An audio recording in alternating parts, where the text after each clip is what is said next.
one of my team went to visit an orphanage in a senior housing last week, and they sent me a video, and it broke my heart to see this woman, like she couldn't afford to buy a walker, and she couldn't barely walk, so she used a chair, and she pushed the chair so she could just drag her leg. And I'm like, I would go there and buy her a pair of walkers so she can use it. Yeah. But people are so poor there, and we have so much. So the big why for me is like, I want to be able to give as much as I can and help those.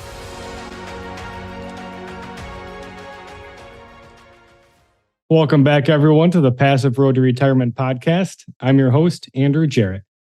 Today, we're joined by Elsa Nguyen. Elsa is the CEO, founder of Sunrise Equity Group, a private real estate investment firm. She's a national speaker and multifamily coach. Elsa helps people generate wealth through passive real estate investments. Her current portfolio comprises of 200 multifamily units and 225 units in pre-construction. Prior to managing Sunrise Equity, she served as the managing member and the CFO for Northstar Development, which is a full-service pre-construction development firm. She also has 15 corporate years as a financial controller prior to doing real estate. Also, thanks so much for coming on. It's a pleasure to have you on the show. Pleasure is mine, Andrew. Thank you so much for your time this morning. Of course. So maybe just for the audience, you can kind of give a little background of how you got into the Northstar, and then maybe from Northstar, how you got into the private side of real estate. Oh, that's a great question. So my story is rather funny. I've always wanted to be in investment, right? Mm-hmm. So from my corporate career of accounting, I wanted to get into real estate. So I went ahead and get a real estate license and started selling real estate. And then I had the opportunity to invest as an LP on a development deal. So I did that. And I kept asking one of the GP if I could help them, in any way I could to be co-GP on the deal. And she kept saying, no. Fast forward a year later, she called me and she goes, Elsa, I'm going to go and start my own company. And I just want you to be the first person to know that. I'm like, great. Do you need help? No. I'm like, okay. So I was like, well, can I come to your office and just sit and shadow you? And her office is right next to my real estate office. And she go, okay, sure. So I showed up every day in her office. I'm like, you just do your things. I just sit here and listen to you. So I basically forced her to take me under her wing. Yeah. And that's how I became co-GP for that Northstar Development company. And awesome. And then when it came to, she gets so sick seeing me there, she go, okay, what can you do? I'm like, I'm really good with numbers. Came from an accounting background. And she go, well, I'm bad with numbers. So why don't you come in and, take care of the financial part, and I'll be looking after the development side and the operation. Mm-hmm. So that's how I got into my first deal as a GP. That's awesome. So yeah, like full immersion, just kind of sit there and listen to you're just going to have to show up until they hire you, basically. Exactly. Yeah. Love the determination on that. So that's cool. So I know you do a lot of underwriting, so I guess that's how you got your background, maybe, is from the accounting, right? That's why you're so good at the underwriting side? Correct. Yes. The numbers, comes easy for me because I've seen it all the time, and I like, Excel. It's just my second love language. So that, it's my second nature. Mm-hmm. Yeah. That's awesome. How was your experience as an LP, I guess, on that deal? I'm sorry, my experience in... Did you say you were an LP on one deal too, or no? No. Oh, okay. So LP? Yeah. Yeah. So that limited deal, that actually that was not a good experience. Really? And that when the GP decided to leave that company and started her own company, and I actually lost all of my investment in that. Really? Deal. Wow. And I pay a big lesson to learn so that I could do better. Yeah. And to me, that would have scared off a lot of people, but to me, it's a big lesson for me to learn.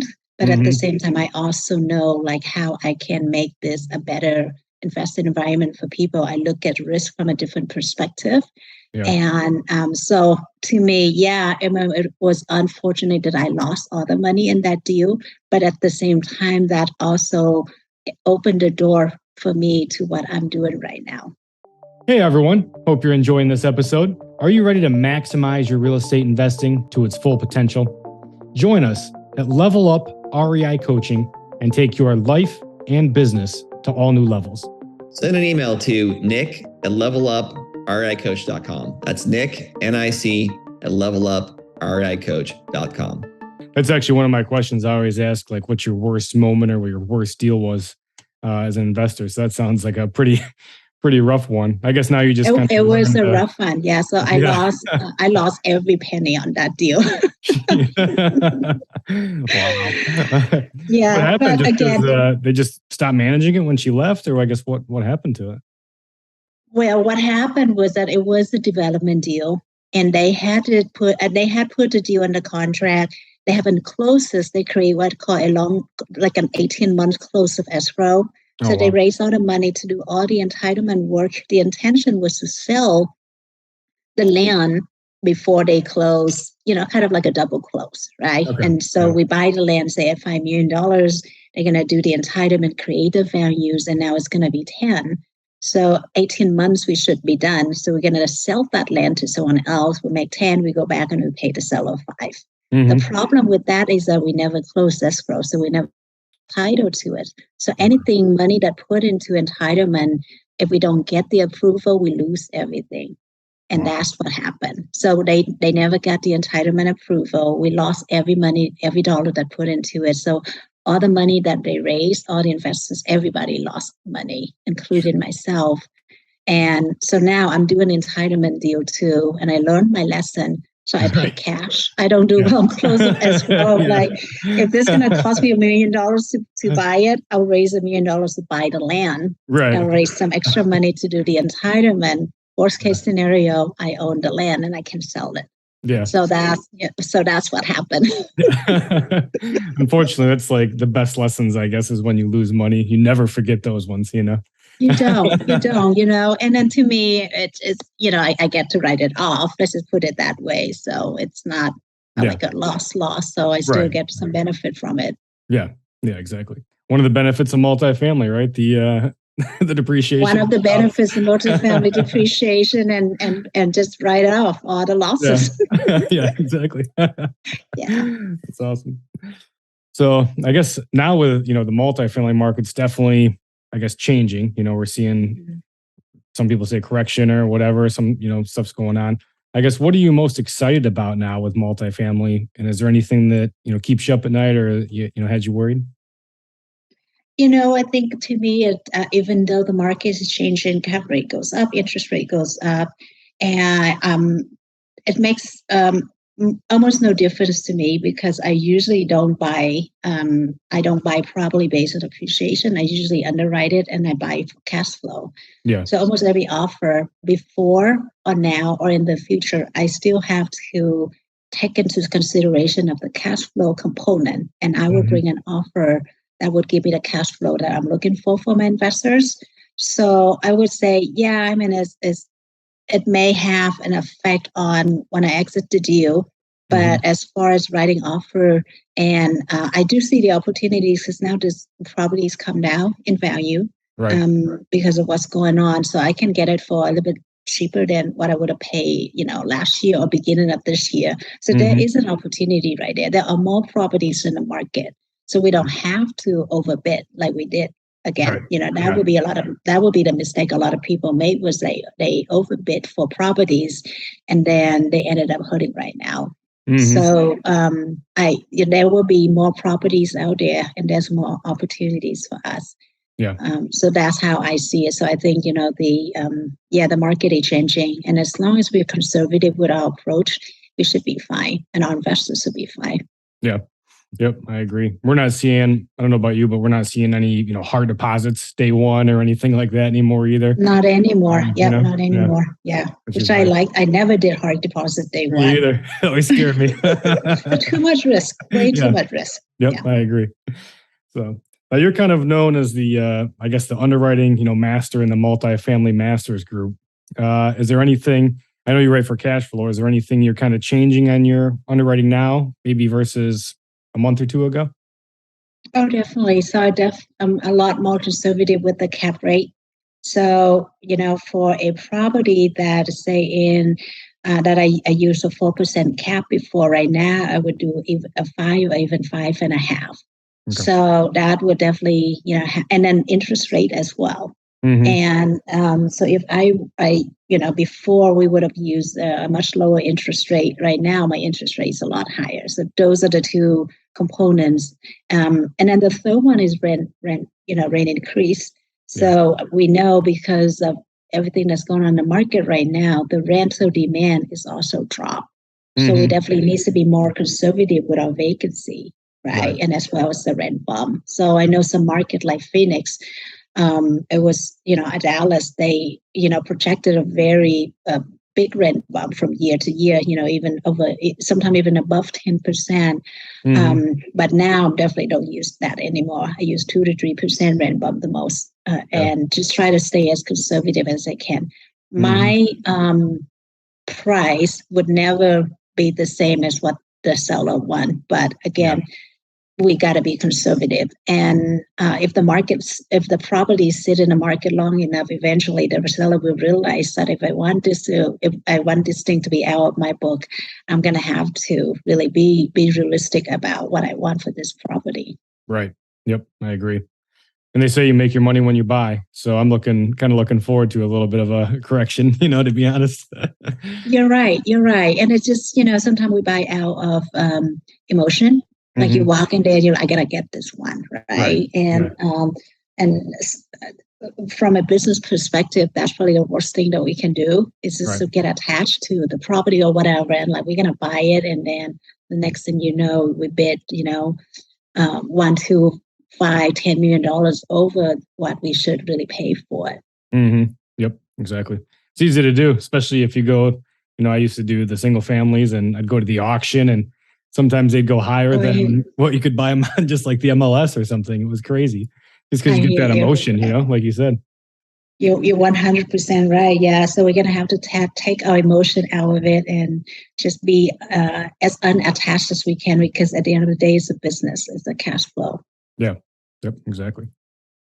So, this is the passive road to retirement. What would your strategy maybe for somebody brand new getting into real estate, wants to get their first stream of passive income? What would be your suggestion that somebody should do just to get, something passive? Oh, that's a great question, Andrew. I just got my first LP check this week, nice. Which I'm super excited about. And again, I've been, my first LP deal, everything went south, right? And then after that, I was just GP until one of the deals that we needed to close, but there was a gap in the fund that we needed. So I put my own money in there as an LP so we could close the deal and get it going. That's why I say I accidentally invested in the deal. And I didn't realize, I didn't realize much about it until later when I got my check. So it's a great feeling knowing like, oh my God, the check just show up in my inbox and I have done nothing about it. Like you kind of just forgot about it. I even forgot I invested in it, right? Until I processed the distribution and I'm like, oh my God, my name is on it. Forgot him on both sides, right? Yeah. So it is a big surprise, but at the same time, it's nice getting a check in the mail and we did nothing with it. So my advice is somebody out there who want to get into real estate, who has some money in the bank that they could invest, find a good sponsor. You definitely want to do your homework and work with a good sponsors. And deploy your money somewhere, because any good sponsor would do their job with, underwrite the deal and making sure that they are, real estate every real estate deal has some sort of risk associated with it. Right. But the more we can de-risk it by conservative with our underwriting and get it a good price, it's not guaranteed, but you will get your return and it's going to beat the market some way, somehow. So for all of my deal, I like to get at least 10 to 15% return to my investors every year. And that's way better than the stock market. Yeah. So don't let your money saw my LP distribution check, I'm like, I should have put more money in there because Right. I had other funds sitting in here. I'm like, it just didn't make any money for me. Yeah. So Yeah. maybe if you're conservative, start small, but start somewhere, and then but definitely be prepared to interview the sponsor, know them, maybe look at some of their track records before you start, dive in and work with them and not knowing anything about them. Sure. Do you have any suggestions maybe on 2 or 3 questions somebody could ask a sponsor, before, maybe ones that you would suggest this should be maybe your top 3 at least, get these answered before they invest with somebody? Yes. So for me, the first thing I would ask them is that, are they signing on the loan, right? Or they pay somebody to sign a loan for them. Right. So if you are the GP on the deal, right, and we are raising capital from investors to close the deal, and you ask somebody to sign a loan for you, you have no skin in the game, right? Yep. And if that deal fall, like you just walk away, and that's it, Absolutely right? Non-recourse, right? Which most exactly, right? No liability. I'm like, so I wanna know whether or not you have some skin in the game. And to me, like if you take on that loan under your name, to me, that you're going to have to bear responsibility for that deal. So that would be the first thing and then I would ask them, them to show me their underwriting. I want to know how conservative you are when you underwrite this deal. So I want to be able to see the inside of the deal as well, not just the number that's been presented to me on the PPM, right? Yeah. And if there is complete transparency and the sponsor would be willing to show that to you, then I would have assurance that I can trust that person. Right. And then the last thing that I would want to know is maybe I can interview some of the LP who have worked with that sponsor before and just get some sort of feedback, right? Did you get your return, or did you have, did they communicate with you regularly? So those are the questions I would probably just go to the LPs that have worked with them before, ask for some testimonials. So that you have worked with someone who really, has integrity and say that do what they say they'll do. Yeah. That's a great one, actually, because a lot of the people I talk to, the investors, one of their biggest complaints is the lack of communication from some of the deals they've been in. So that's a really good question. Yeah. I like that. Now, maybe you could just review, you've done a lot of, GP deals now. You've got a lot going. Maybe you could review maybe 1 or 2 deals, just kind of how that looked and, how you put it together.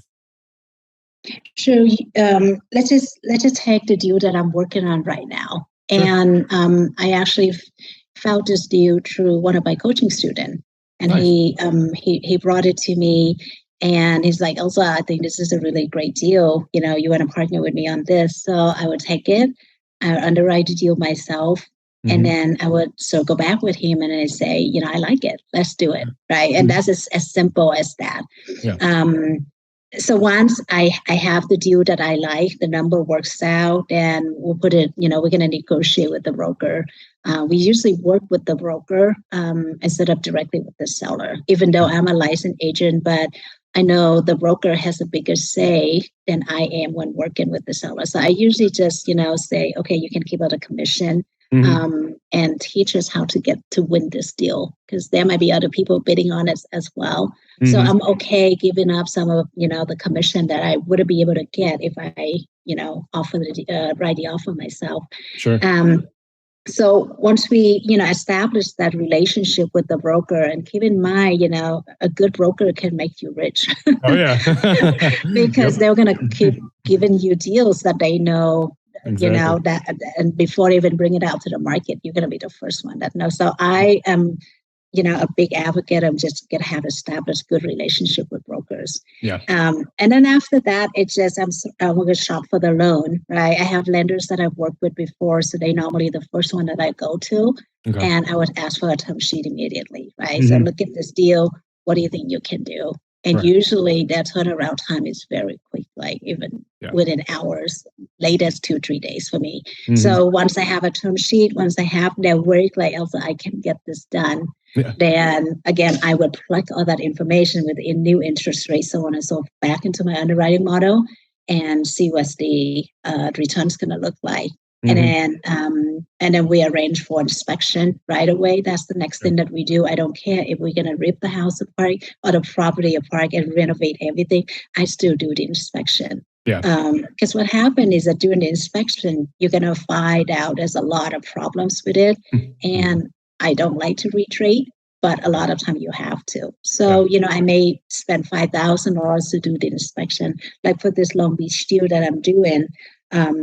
But I would be able to went back to them and I asked for $80,000 discount because this is a lot more work that needs to be done than what I had thought. So you give a little bit, but you gain a lot more.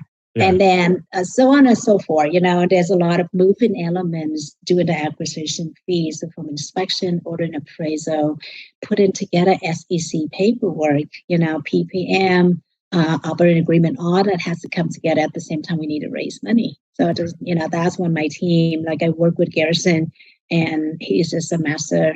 To me, he's a master capital raiser. So he helps me a lot, and I raise capital too. So we, we just make sure that we want to have all the fund line up. So when it comes to closing, I'm not like find myself in a hole. Does that make sense? Yeah. So that's kind of how all works together. And then I also have I usually oversee the operation, the acquisition part. So once all that gets to the finish line, and the operation team usually is Garrison, and in this deal would be Hector, my partner in LA, and they'll work together on the renovation part and, getting increase in rent and stuff like that. Okay. And do you typically use like property managers, or did they manage them themselves, or how do you work that usually? We use property manager to manage all of our properties. And then I usually work very directly with the property manager because I need to review the numbers because at the end of the day, I'm used to watching the numbers. Sure. Right, So that's just part of me. So operations side, that kind of the asset management team. And for me, asset management for me is overseeing the report every month and make sure that the numbers is where it's supposed to be. Or if we book I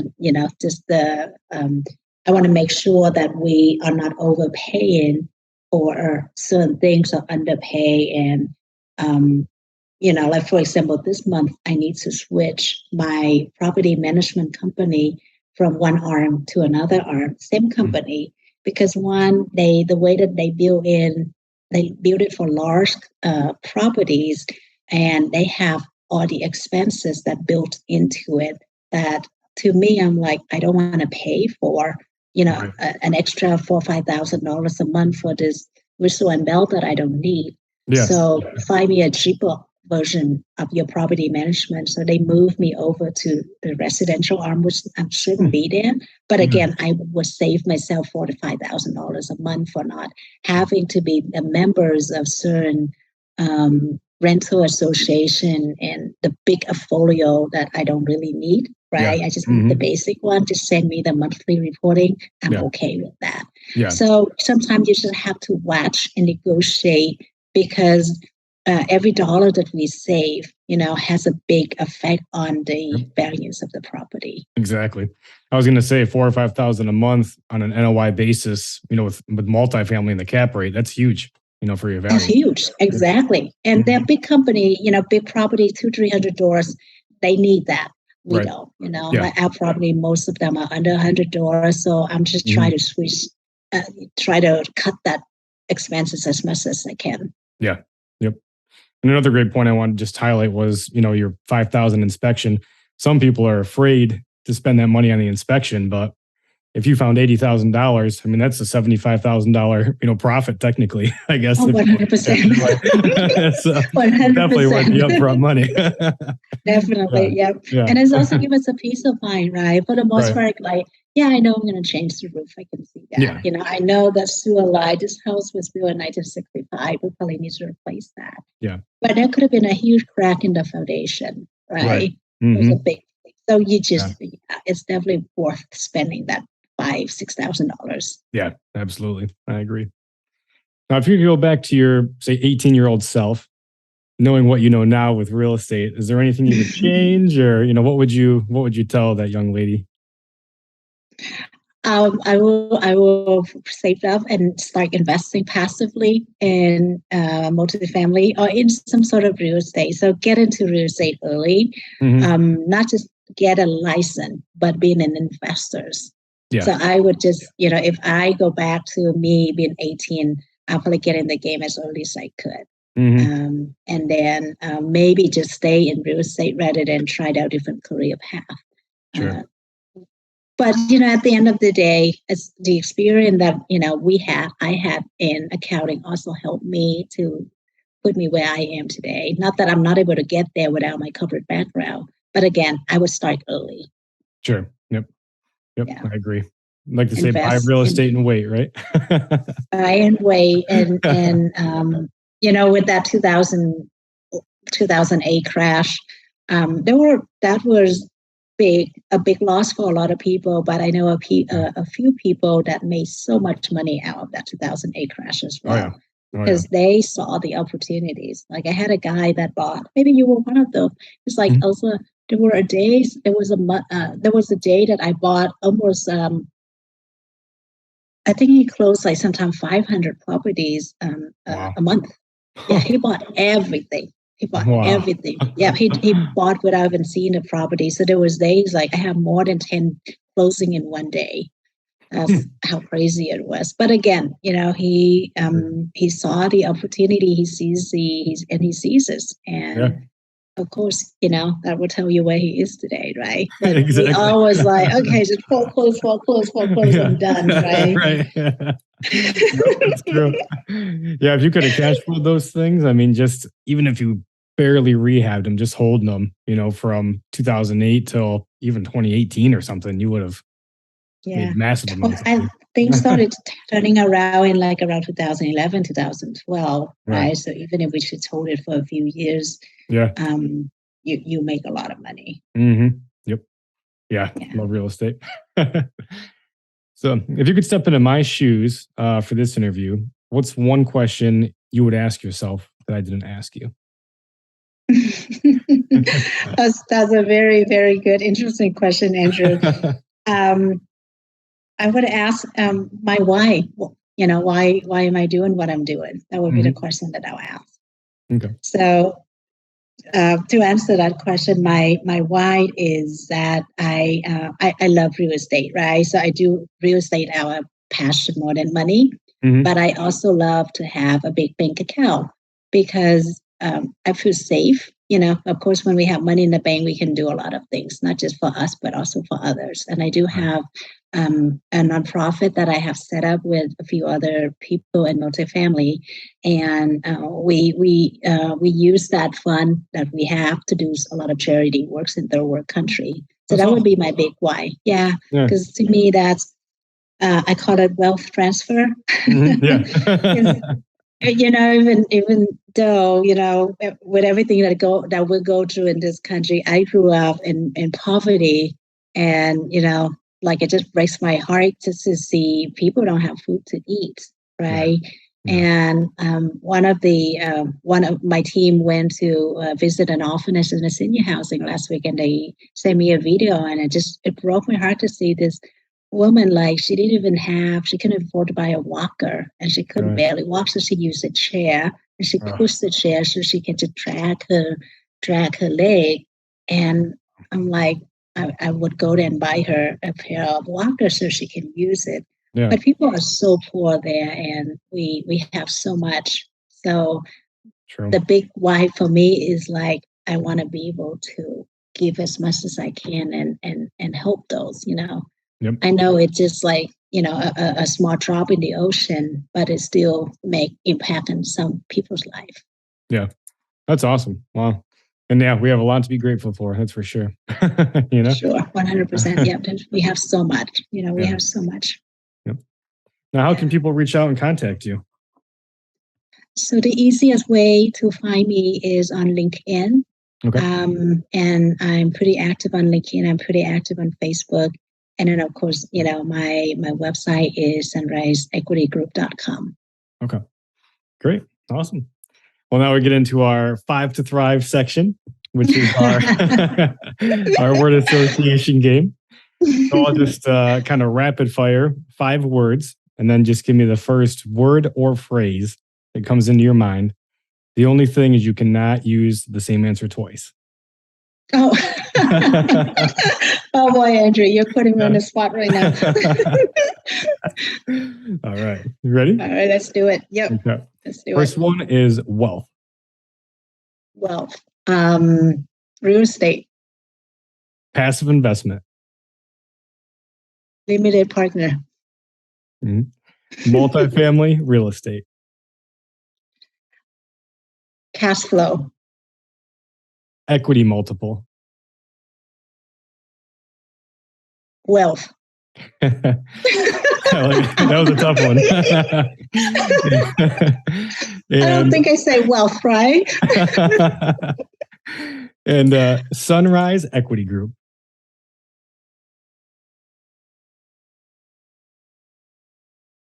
Well, that's a good one. Wealth generational wealth. I like it. I know I use this side, but it's generational wealth. Yeah, I like that. It's a good answer. Well, also, I really appreciate you coming on the show. It was a pleasure to have you here. Thanks for taking the time. Thank you so much, Andrew. What a pleasure. I had so much fun. Really appreciate you. Yeah, same here. Thank you. Mm-hmm.